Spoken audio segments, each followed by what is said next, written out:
하나님께서 우리를 지으실 때 우리를 하나님의 모습과 하나님의 형상대로 지으셨습니다. 그 모습 가운데 하나가 자유한 존재입니다. 하나님은 우리를 지으실 때 로봇과 같이 조작되는 존재가 아니라 자유의지를 가지고 살아가게 지으셨습니다. 왜냐하면 하나님은 자존하시고 완전한 자유의 존재이시기 때문입니다. 그래서 고린도후서 3장 17절에 하나님은 영이십니다. 하나님의 영이 계신 곳에는 자유가 있습니다. 라고 하셨어요. 하나님이 자유시기 때문에 우리를 자유한 존재로 지으셨습니다.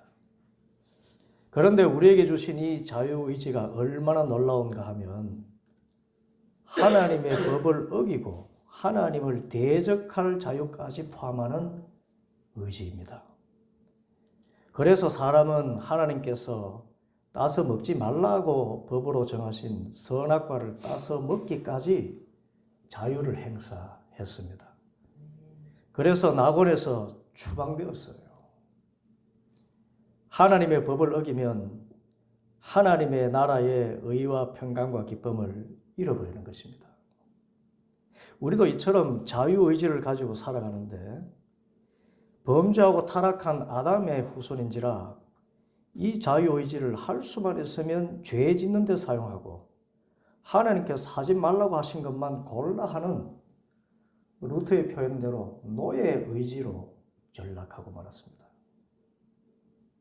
그렇지만 예수님을 주님으로 모시고 성령님 안에 사는 우리는 이 자유의지를 바로 사용해서 하나님의 뜻에 순종하며 살아야 될 줄 믿습니다. 그래야 하나님 나라의 의와 평강과 기쁨을 누리며 살 수가 있습니다. 오늘 말씀은 자유의지를 잘못 사용한 가룟 유다와 또 자유의지를 바르게 사용한 제자들의 이야기입니다. 첫째는 유월절을 준비하는 제자들의 이야기입니다. 우리는 이 제자들의 모습에서 자유의지를 바르게 사용하는 모범을 찾을 수가 있습니다. 이 유월절은 이스라엘 최대의 명절이고 유대인이라면 반드시 지켜야 하는 절기입니다.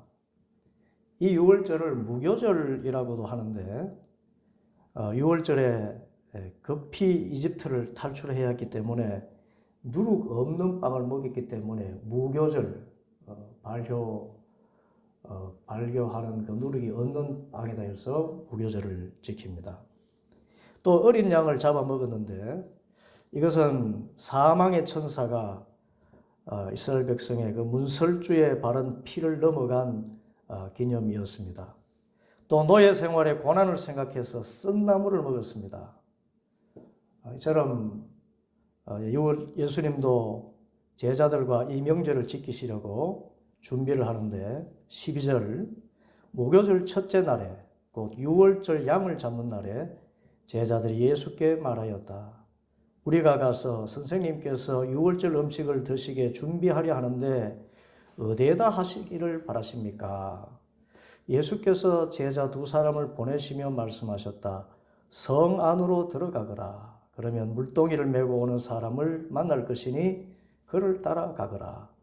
그리고 그가 들어가는 집으로 가서 그 집 주인에게 말하기를 선생님께서 하시는 말씀이 내가 내 제자들과 함께 유월절 음식을 먹을 내 사랑방이 어디에 있느냐고 하십니다 하여라. 그러면 그는 자리를 깔아서 준비한 큰 다락방을 너에게 보여줄 것이니 거기에 우리를 위하여 준비를 하여라. 제자들이 떠나서 성 안으로 들어가서 보니 예수께서 말씀하신 그대로였다. 그리하여 그들은 유월절을 준비하였다. 신기하고 놀라운 일입니다. 예수님께서 유월절 준비하는 시작부터 마지막까지 다 알아서 준비하신 것입니다. 예수님은 유월절 이 최후의 만찬을 준비하시면서 성령님의 권능으로 제자들이 물동이를 메고 오는 사람을 만나게 하시고 또 그의 집주인에게 우리 선생님에게 제자들과 함께 유월절 음식을 먹을 자신의 사랑방이 어디 있느냐고 하십니다 하고 말하면 그 사람이 자리를 깔아서 준비한 큰 다락방을 보여주도록 하시고 거기서 제자들과 함께 유월절 빵을 뗄 준비를 하게 하신 것입니다. 다 주님이 하셨어요. 그런데 여기서 이 모든 일이 이루어진 방법이 또 하나 있습니다. 예수님이 다 준비를 하신 것 같은데 여기서 이 일이 이루어진 방법이 또 하나 있는데 그것은 바로 제자들의 순종입니다. 예수님께서 성령의 능력으로 하신 말씀을 믿고 두 제자가 그대로 따라 순종했기 때문에 예수님께서 준비하신 유월절이 만찬이 신기하고 놀라운 방법으로 이루어진 것입니다. 13절 예수께서 제자 두 사람을 보내시면서 말씀하셨다. 성 안으로 들어가라. 그 성 안으로 들어갔습니다. 그랬더니 16절 제자들이 떠나서 성 안으로 들어가서 보니 예수께서 말씀하신 그대로였다. 할렐루야. 무엇입니까? 우리의 자유의지는 하나님의 말씀에 순종하는 것이어야 하고 우리가 하나님의 말씀에 순종할 때 하나님의 능력을 보게 되는 것입니다. 곧 하나님이 모든 것을 준비하셔도 내가 내 자유의지로 그 말씀에 순종하지 않으면 어떤 하나님의 역사도 맛보지 못합니다. 같은 의미로 예수님이 하시는 말씀이 너무 신비적이라 생각해서 나는 합리적인 내 이성을 따라 행하겠다 하며 순종하지 않으면 아무런 기적도 일어나지 않는 것입니다. 또 반대의 의미로 하나님께서 다 알아서 하실 것이니 나는 누워서 감 떨어지기를 기다리기만 하겠다는 자세도 잘못된 자유의지라는 것입니다. 우리는 오늘 이 말씀에서 하나님께서 일하시는 것이 있고 자유의지를 가진 내가 할 일이 있다는 것을 알게 됩니다. 그리고 내 자유의지를 주님의 일에 바르게 사용하는 일은 하나님의 말씀이라면 내 이성적으로 이해가 안 되어도 무조건 순종해야 한다는 것입니다. 뭘 해야 돼요? 순종. 내 자유의지로는 순종하는 길입니다. 또 하나님의 뜻을 이루기 위해서는 하나님이 하시는 일에 내가 할 몫이 분명히 있다는 것, 그것을 말씀하셨어요. 이것을 실제적으로 말하자면 같은 신앙이라도 어떤 사람은 너무 이성적인 방법에 의존하고 또 아니면 너무 초자연적인 데 의존하는 경우가 있습니다. 사업도 그렇고 공부도 그렇고 기도도 그렇습니다. 그런데 우리가 너무 초자연적인 데 기울어지게 되면 자신의 책임이 소홀해지고 반대로 너무 합리적인 데 기울게 되면 신앙의 신비한 체험을 하지 못하게 됩니다. 어떤 분이 나이가 들어서 신학교를 갔어요. 공부하는 게 여러분 신학 공부가 참 어렵습니다. 이 공부하는 게 힘이 들어서 공부는 안 하고 신학교니까 하나님이 기뻐하신 일을 하면 다 잘 될 것이다. 그래서 신학교에서 공부는 안 하고 전도하고 기도만 했습니다. 그러다가 시험 기간이 다가왔습니다. 이제 시험이 눈앞인데 이제 하나님께 기도 열심히 하면 영감을 주실 줄 믿습니다. 그리고 앉아서 시험지를 받았는데 흰 것은 종이요 검은 것은 글씨라. 아무런 영감도 떠오르지 않는 것입니다. 그래서 시험지에 이렇게 쓰고 일어났습니다. 하나님은 다 아십니다. 그리고 얼마 후 시험지를 받아보니까 빵점입니다. 그 시험지에 채점한 교수가 이렇게 써놓았습니다. 하나님은 아시는데 당신은 모릅니다. 이처럼 우리는 모든 일을 하나님께서 다 준비하신다 해도 우리가 해야 할 일이 무엇인지 알고 우리의 자유의지를 그 말씀에 순종하는 데 사용해야 합니다. 주님은 최선을 다하라 하셨죠. 무슨 일이든지 최선을 다하라고 말씀하셨습니다. 그 말씀에 순종해야 됩니다. 하나님께서 다 하신다고 자신이 해야 할 일을 하지 않으면 무책임한 맹신자가 되고, 하나님이 이루실 일을 무시하고 자신의 이성과 능력으로만 행하려 하면 책임감은 있는지 모르지만 사실상 불신자의 삶을 사는 것이라고 합니다. 우리는 제자들처럼 예수의 말씀에 온전히 순종하는 자유를 사용해서 하나님의 놀라운 일을 경험하기를 바랍니다. 둘째는 가룟 유다의 이야기입니다. 가룟 유다는 다른 제자들과 달리 자유의지를 잘못 사용하여서 파멸하게 된 사람입니다. 10절 12제자 가운데 하나인 가룟 유다가 대제사장들에게 예수를 넘겨줄 마음을 품고 그들을 찾아갔다. 그들은 유다의 말을 듣고서 기뻐하여 그에게 은돈을 주기로 약속하였다. 그래서 유다는 예수를 넘겨줄 적당한 기회를 노리고 있었다. 아마 이 가룟 유다는 평소 예수님께서 밤에 기도하시러 가는 장소를 아니까 예수님을 넘길 적당한 기회를 찾고 있었던 것 같습니다. 그리고 예수님께서 이 다른 제자들을 시켜서 유월절 식사를 준비하게 하신 바로 그 유월절 저녁 식사에 함께하게 되었습니다. 17절부터 보면 저녁 때가 되어서 예수께서는 12제자와 함께 가셨다. 그들이 자리를 잡고 앉아서 먹고 있을 때에 예수께서 말씀하셨다. 내가 진정으로 너에게 말한다. 너희 가운데 한 사람, 곧 나와 함께 먹고 있는 사람이 나를 넘겨줄 것이다. 그들은 근심에 쌓여 나는 아니지요 하고 예수께 말하기 시작하였다. 예수께서 그들에게 말씀하셨다. 그는 12 가운데 하나로서 나와 함께 같은 대접에 빵을 적시고 있는 사람이다. 인자는 자기에 관하여 성경에 기록되어 있는 대로 떠나가지만 인자를 넘겨주는 그 사람에게는 화가 있다. 그 사람은 차라리 태어나지 않았더라면 자기에게 좋았을 것이다. 참 예수님의 안타까운 마음을 읽게 됩니다. 그는 차라리 태어나지 않았으면 좋았을 것을. 그런데 좀 의아한 생각이 듭니다. 그렇게 가룟 유다가 안타까우시면 야단치시면 되지 않았을까요? 유다야, 네가 악한 계획을 꾸미고 있는 줄 모르는 줄 아느냐? 그래도 이번은 용서해 줄 테니까 마음을 고쳐먹으라. 그렇게 하실 수 있지 않았을까요? 그랬으면 자기 스승님을 배반하는 죄에 빠지지 않게 하실 수 있지 않았을까요? 그런데 주님은 가룟 유다가 자신의 의지대로 하도록 그대로 내버려 두셨습니다. 왜 내버려 두셨을까요? 하나님은 우리에게 주신 자유의지를 매우 존중하시기 때문입니다. 우리가 처음에 죄 지을 때는 성령님이 양심의 가책도 주십니다.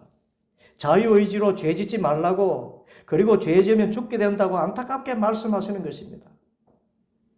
그러나 이 권고를 무시하고 같은 죄를 계속 반복하다 보면 언제부터인가 마음에 아무 음성도 들리지 않습니다. 아무 가책도 생기지 않습니다. 오히려 그 하는 일이 잘 되어가요. 마귀가 바톤을 이어받은 것이지요. 그런데 결과는 그 삶이 파괴되어 버립니다. 주님께서는 가룟 유다에게 지난 3년 동안이나 함께 생활하시면서 제자의 도리를 부지런히 가르치고 또 가르치셨습니다. 욕심 다 버리고 나를 따르라. 그러면 하늘의 상이 크다. 욕심 버리고 다 버리고 나를 따르라. 끊임없이 가르치셨습니다.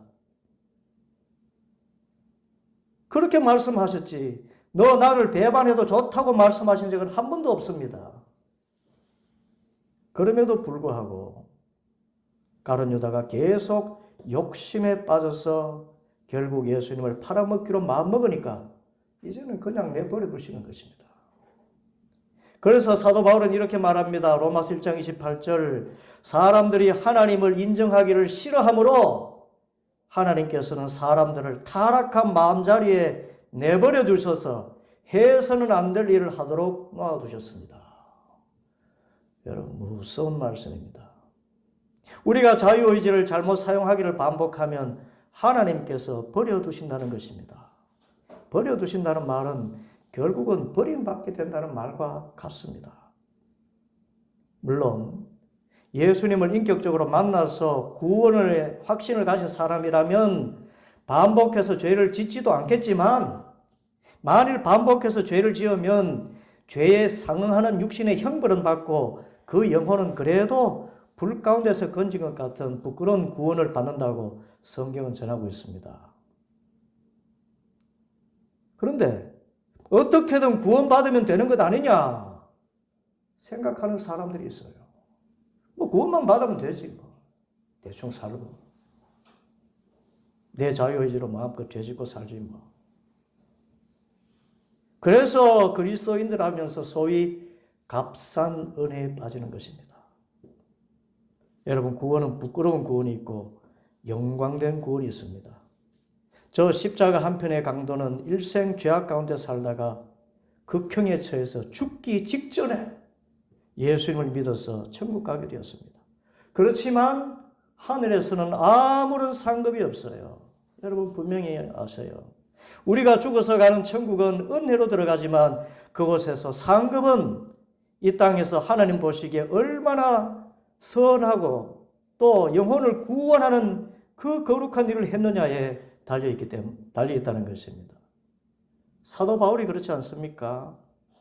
그는 사도요 선지자로서 주님 때문에 이루 말할 수 없는 고난을 당하고 순교의 자리에서 최후를 맞았습니다. 그렇지만 그는 마지막 순간에 이렇게 고백합니다. 디모데후서 4장 7절로 8절. 나는 선한 싸움을 다 싸우고 달려갈 길을 마치고 믿음을 지켰습니다. 이제는 나를 위하여 의의 면류관이 마련되어 있으므로 의로운 재판장이신 주님께서 그날에 그것을 나에게 주실 것이며 나에게만 아니라 주님께서 나타나시기를 사모하는 모든 사람에게도 주실 줄 믿습니다. 그는 살아서도 셋째 하늘의 영광을 체험했고 또 죽어서 저 천국에서 의의 면류관을 받을 것이라는 소망과 믿음 가운데 살았습니다. 여러분, 면류관은 1등에게 주는 것 아닙니까? 왕이 서는 것 아닙니까? 최고의 상이 주님의 말씀 순종하고 자기 의지로 하나님의 법을 즐거워하고 하나님의 영광을 위해서 전도하고 선교하는 사람에게 예비되어 있다는 것입니다. 반대로 가룟 유다의 결말은 어땠습니까? 그의 마음에 피어오르던 악한 생각, 탐심을 버리지 않고 자유의지를 그 악한 일에 사용한 결과 사도행전 1장 8절 이 사람은 불의한 싹스로 밭을 샀습니다. 그러나 그는 거꾸러져서 배가 터지고 창자가 쏟아졌습니다. 아주 비참한 죽음을 죽었습니다. 그리고 우리가 일말의 기대를 가지고 있는 부끄러운 구원마저도 얻지 못했음이 분명합니다. 왜냐하면 구원은 주님은 그리스도시요 살아계신 하나님의 아들이십니다 고백할 수 있어야 되는데 그는 3년 동안 제자로 있으면서 한 번도 예수님을 그리스도라고 고백한 적이 없습니다. 무엇을 보고 합니까? 오직 돈이 구원자이시고 돈이 그리스도인인 듯 돈에만 관심을 가지고 살았기 때문입니다. 자유의지를 잘못 사용하는 것이 이렇게 무섭습니다. 그러면 우리가 어떻게 하면 자유의지를 바르게 사용할 수 있을까요? 제일 먼저 내 마음속에 죄의 소욕이 꿈틀거릴 때 내가 얼마나 연약한지를 주님께 고백해야 됩니다. 주님, 지금 제 마음속에 욕심이 꿈틀거립니다. 정말 미운 마음이 막 올라옵니다. 주님, 제 마음속에 죽여버리고 싶은 악한 생각이 있습니다. 이것을 주님 기뻐하지 않으시니까 제 마음을 바로잡아 주옵소서. 그리고는 다음에는 적극적으로 이 죄를 벗어나야 됩니다. 이곳이 죄 짓는 자리로 생각되면 담대히 물리치고 그 자리를 멀리해야 됩니다. 이 일을 누가 해야 됩니까? 내가 해야 됩니다. 내 자유의지를 해야 돼요. 어떤 사람이 도나스를 좋아해서 많이 먹어서 비만이 되었습니다. 이러면 안 되겠다 싶어서 도나스를 끊겠다는 마음 먹고 며칠을 지났습니다. 그런데 퇴근하는 시간에 늘 지나던 도나스 가게가 눈에 들어오기 시작했습니다. 지나치다가 어느 날 그 가게를 지나치다가 마음으로 생각하기를, 내가 오던 길 다시 돌아갔을 때 자리가 있으면 하나님이 먹으라고 허락하실 줄 알겠다. 그리고는 다시 돌아갔는데 자리가 꽉 차 있었습니다. 아, 하나님 뜻이 아니구나.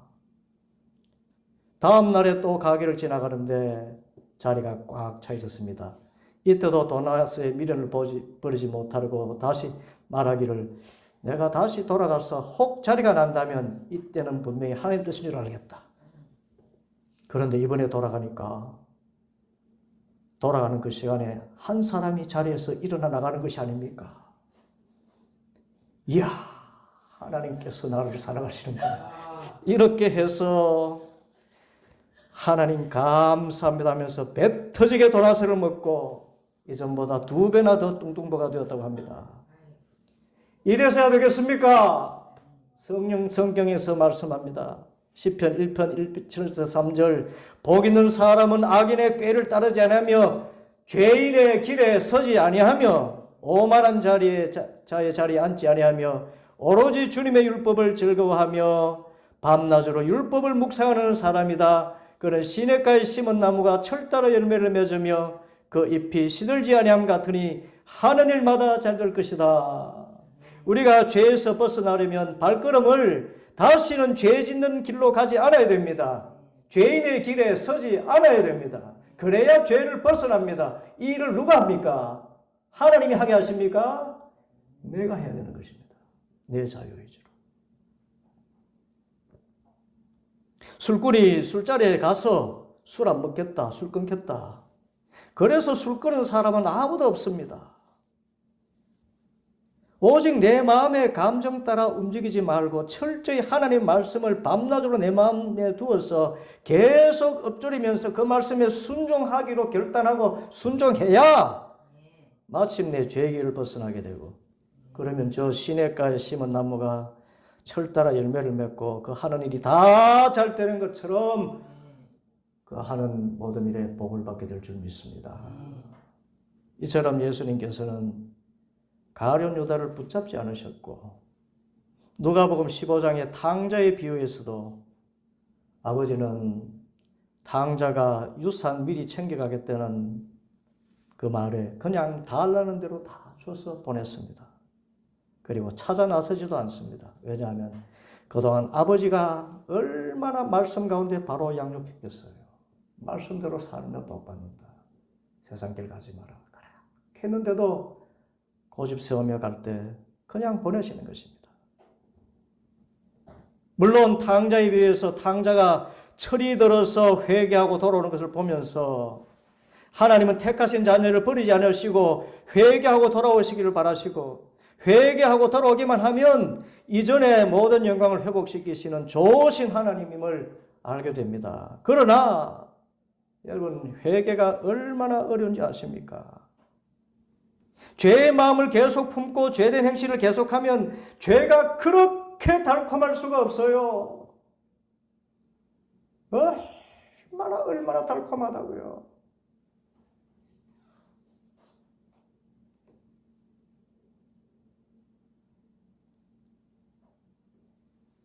그리고 하나님께서 내버려 두셔서 탕자처럼 세상에는 아무 소망이 없구나, 이것을 처절하게 깨닫도록 비참한 생활을 하게 되어야 비로소 회개하는 것이에요.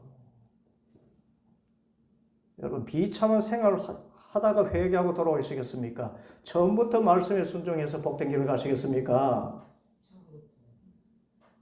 와, 대답을 안 하는 거. 2번.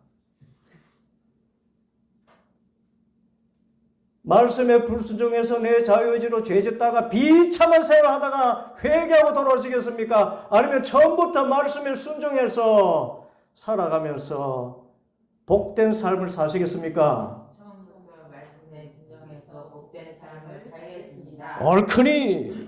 옳거니 됐어요.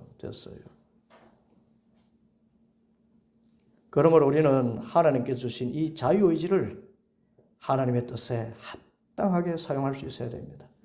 결코 자유의지를 죄 짓는 데 두지 말고 오직 하나님을 전적으로 신뢰하고 믿으면서 내가 해야 할 일을 성실하게 감당해야 됩니다. 그래야 죄에서 벗어나 사망의 덫에 빠지지 않고 오히려 하나님의 기적도 보고 내 삶에 보람도 없는 그런 진정한 자유인의 삶을 살게 되는 것입니다.